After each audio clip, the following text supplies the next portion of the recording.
बन्नु ल खासै धनी छैन म मात्र 2 पेट पाल्न सक्छु आटो पिठो जे छ खाउला जीवन सादा बाचुला पैसामा दाज्ने आफन्तबाट टाढै बस्नु ल थाहा छ तिम्रो स्वतन्त्रता माथि बाधा भाछु म राम्रो फुल देखेपछि हात लगाउने धेरै हुन्छ नि माफ गर सम्बन्ध जोगाउन काँडा भाछु म तिमी कामले थाक्न सक्छु मैले मालिस गर्नलाई छैन समाजको नजरमा मलाई मर्द बन्नलाई मलाई गाह्रो पर्दा अङ्गालोमा बेरी दिए पुग्छ पर्दैन नि भोकै भोकै तिमी व्रत बस्नलाई तिमी रिसले आगो हुँदा पानी बन्छु म भोलि नातिलाई सुनाउँदा कथा रानी बन्नु ल कहिले काहीँ कामले थाक्दा थोरै रक्सी पिउँछु म मलाई थोरै थोरै मात्र तिमी गाली गर्नु ल मलाई जित्नु छैन एक्लै सँगै हारिदिए पुग्छ म हारिरुँदा आँसु तिमीले झारिदिए पुग्छ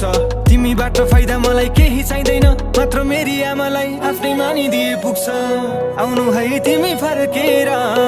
बसिरहन्छु म पर्खेर तिमीलाई नै सम्झेर